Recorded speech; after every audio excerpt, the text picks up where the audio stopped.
साथियों, आज का ये वीडियो कला और संस्कृत पर आधारित है और ये जो टॉपिक है बहुत ही महत्वपूर्ण टॉपिक है। बहुत ही महत्वपूर्ण विषय इसलिए है कि जो भी लोग केवीएस की परीक्षा देने जा रहे हैं या एसएससी एमटीएस की परीक्षा देने जा रहे हैं, तो ये सभी के लिए ही अति आवश्यक है और इसमें से प्रश्न बनते ही हैं। ठीक है, तो वीडियो को अंत तक ज़रूर देखिएगा और चैनल को सपोर्ट करते रहिएगा। इससे पहले आपका स्वागत है आपके अपने यूट्यूब चैनल अभिज्ञान क्लासेस पर। और हम बढ़ते हैं अपने पहले प्रश्न की तरफ कि पहला प्रश्न क्या है। निम्नलिखित में से किसने स्वयं को हिंदुस्तान का तोता कहा था? ये प्रश्न है कि किसने स्वयं को हिंदुस्तान का तोता कहा था, तूतीय हिंद किसने कहा था। तो इसमें जो आपके विकल्प हैं, पहला विकल्प है मलिक मोहम्मद जायसी, रस खान, हसन अली या अमीर खुसरो। तो इसका जो सही विकल्प है वो आपका क्या होगा? अमीर खुसरो होगा। क्या होगा? अमीर खुसरो ने स्वयं को हिंदुस्तान का तोता कहा था। अगला प्रश्न दोस्तों, अमीर खुसरो का जन्म स्थान कहाँ है? ठीक, अमीर खुसरो का जन्म स्थान कहाँ है? वाराणसी, पटना, एटा या कासगंज। इसमें थोड़ा सा विवाद भी उठता है कि कासगंज या एटा, तो आपका जो सही विकल्प है वो क्या होगा? एटा। कौन सा है? एटा में एक जगह है पटियाली करके। ठीक, पटियाली आप देखेंगे तो पटियाली करके एक जगह है, वहाँ पर इनका जन्म हुआ था। पटियाली में इनका जन्म हुआ था। तो आपका जो सही विकल्प है वो क्या होगा? वो एटा होगा, सी वाला। आगे बढ़ते हैं अगले प्रश्न की तरफ। तानसेन का मूल नाम क्या था? तो तानसेन का मूल नाम था रामतनु पांडे। ठीक, विकल्प ए आपका बिल्कुल सही है, रामतनु पांडे। रामतनु, तनु और तानसेन ऐसे आप मैचिंग करके करेंगे तो आपको जल्दी याद रहेगा। तानसेन का मूल नाम रामतनु पांडे। अगले प्रश्न की तरफ बढ़ते हैं। किसने कहा था दिल्ली अभी दूर है, हनूज दिल्ली दूरस्थ? ये एक सेंटेंस था, हनूज दिल्ली दूरस्थ। इसमें दिल्ली मिस हो गया है, तो दिल्ली अभी दूर है ये किसने कहा था? अमीर खुसरो ने कहा था, फिरोज शाह तुगलक ने कहा था, मोहम्मद अली ने कहा था या निजामुद्दीन औलिया ने कहा था? तो ये किसने कहा था? निजामुद्दीन औलिया ने कहा था। उस समय जो सल्तनत काल के शासक थे गयासुद्दीन तुगलक, उनके संबंध में इन्होंने कहा था। उनसे इन्होंने कहा था दिल्ली अभी दूर है, हनूज दिल्ली दूरस्थ। ये हिस्ट्री का भी एक इम्पॉर्टेंट क्वेश्चन है, पूछा गया है करीब परीक्षाओं में, तो ध्यान रखें आप और इसको याद भी कर लीजिएगा अच्छे से। हनूज दिल्ली दूरस्थ या दिल्ली अभी दूर है, ये निजामुद्दीन औलिया का कथन था। किसके बारे में था? सुल्तान गयासुद्दीन तुगलक के बारे में। ठीक, आगे बढ़ते हैं। गौतम बुद्ध का वास्तविक नाम क्या था? तो गौतम बुद्ध का वास्तविक नाम आप सभी को ज़रूर पता होगा, सिद्धार्थ था। क्या था? सिद्धार्थ गौतम बुद्ध का वास्तविक नाम था। नेक्स्ट क्वेश्चन है दोस्तों, निम्नलिखित में से कौन सा उत्तर भारत का नृत्य है? कथक है, मणिपुरी है, ओडिसी है या कथकली है? तो आपका जो सही विकल्प होगा वो होगा कथक। क्या होगा? कथक जो है वो उत्तर भारत का नृत्य है। स्पेशली उत्तर प्रदेश में ही जोड़ दिया जाता है इसको। वैसे उत्तर भारत का नृत्य क्या है? कथक है, लोक नृत्य। आगे बढ़ते हैं।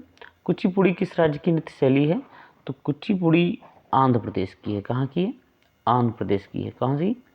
आंध्र प्रदेश की ये नृत्य शैली है, आप टिक लीजिएगा आंध्र प्रदेश की। ठीक, आगे बढ़ते हैं। भरतनाट्यम का संबंध किस राज्य से है? तो भरतनाट्यम का संबंध है तमिलनाडु से। कहाँ से है? तमिलनाडु से है, केरल से नहीं है, कर्नाटक से नहीं है, तेलंगाना से। जो आपका विकल्प सही है वो ए वाला, तमिलनाडु। फिर अगला प्रश्न, रंगोली किस प्रदेश की प्रमुख लोक कला शैली है? रंगोली मध्य प्रदेश की है, महाराष्ट्र की है, गुजरात की है या छत्तीसगढ़ की है? तो रंगोली जो है वो महाराष्ट्र की लोक कला शैली है। ठीक, रंगोली महाराष्ट्र की है लोक कला शैली। अगला प्रश्न है, राउफ किस राज्य की प्रमुख लोक कला शैली है? राउफ, तो आप सभी लोग परिचित भी शायद हों। अगर आपको पता है तो कमेंट बॉक्स में जवाब जरूर दीजिएगा। जिस भी प्रश्न का आपको उत्तर पता है तो कमेंट बॉक्स में अपना जवाब जरूर दीजिएगा। हिमाचल प्रदेश, पंजाब, जम्मू कश्मीर या दिल्ली? तो इसका जो सही विकल्प है वो क्या होगा? जम्मू कश्मीर होगा। क्या होगा? जम्मू कश्मीर आपका विकल्प बिल्कुल सही है। फिर जो प्रश्न नंबर 11 है, भांगड़ा किस प्रदेश का लोकप्रिय नृत्य है? तो हमें लगता है आजकल तो सभी लोग थिरकते हैं और सबको पता भी होगा भांगड़ा। भांगड़े पे बहुत मतलब जो भी शादियाँ होती हैं उत्तर भारत में, हमें नहीं लगता कि कोई भांगड़ा के बिना होती होगी। तो ये कहाँ का है? ये पंजाब का है। ठीक दोस्तों, नेक्स्ट क्वेश्चन क्या है, यक्षगान नामक लोकनृत्य का संबंध किस राज्य से है? तो यक्षगान किससे संबंध है? कर्नाटक से संबंध है। किससे? कर्नाटक से संबंध है। ये आपका विकल्प 100% सही है। डी विकल्प टिक कर लीजिएगा। अगला जो प्रश्न है, लाई हरोबा लोक नृत्य किस राज्य में प्रचलित है? तो लाई हरोबा नृत्य मणिपुर, कहाँ से संबंधित है ये मणिपुर से संबंधित है। मणिपुर में प्रचलित है ये, ठीक। मणिपुर का लोक नृत्य है लाई हरोबा। जो अगला प्रश्न है, प्रश्न नंबर 14, सबसे प्राचीन वाद्य यंत्र कौन सा है? सबसे प्राचीन वाद्य यंत्र कौन सा है? इनमें से वीणा है, सितार है, तबला है या वायलिन है? तो वीणा जो है वो सबसे पुराना है। वीणा जो वाद्य यंत्र है वो सबसे पुराना वाद्य यंत्र है। फिर जाते हैं अगले प्रश्न की तरफ। निम्नलिखित में से कौन सा वाद्य यंत्र बिना तार के प्रयोग किया जाता है? निम्नलिखित में से कौन सा वाद्य यंत्र बिना तार के प्रयोग किया जाता है? तो ट्रम्पेट, तुरही भी कहा जाता था शायद इसे। तो ट्रम्पेट जो है ये बिना तार का है। बाकी गिटार में तार होते हैं, सितार में भी तार होते हैं और वायलिन में भी तार का या स्ट्रिंग्स का यूज किया ही जाता है। अगला प्रश्न है, सितार का आविष्कार किसने किया था? तो अमीर खुसरो का नाम अभी आपने देखा। पहले के जो 2 क्वेश्चन थे वो अमीर खुसरो से संबंधित थे। ये क्वेश्चन भी अमीर खुसरो से संबंधित है। सितार का आविष्कार किसने किया था? अमीर खुसरो ने किया था। किसने किया था दोस्तों? अमीर खुसरो ने सितार का आविष्कार अमीर खुसरो ने किया था, ठीक है। और इसके बारे में एक बात प्रचलित है कि जो सितार है तो ये कैसे बना था, ठीक। ये वीणा और तंबूरे का मिश्रण था, ठीक है। वीणा और तंबूरे का मिश्रण था। तंबूरी एक ईरानी वाद्य यंत्र होता है तंबूरा, तो ये तंबूरे का, तो ये हिंदवी और ईरानी शैली से बना हुआ है। सितार का आविष्कार अमीर खुसरो ने किया था। ईरानी शैली का होता है तंबूरा और हिंदवी शैली का क्या था? वीणा। अभी आपने देखा था वीणा सबसे प्राचीन वाद्य यंत्र है। तो दोनों को मिला करके एक नया यंत्र बना जिसका नाम क्या था? सितार। अगला प्रश्न, कौन मुगल शासक वीणा वादन के लिए प्रसिद्ध था? तो आप सभी लोग परिचित होंगे। नहीं परिचित हैं तो आज परिचित हो लीजिएगा, कोई दिक्कत नहीं है। औरंगजेब थे, ठीक है। कौन थे? औरंगजेब थे। अगला प्रश्न है, मुगल सम्राट अकबर किस वाद्य यंत्र को बहुत ही कुशलता के साथ बजाता था? तो ये नक्कारा बजाते थे, पखावज बजाते थे या सितार बजाते थे? तो आपका जो सही विकल्प है वो होगा नक्कारा। क्या होगा? नक्कारा, ठीक।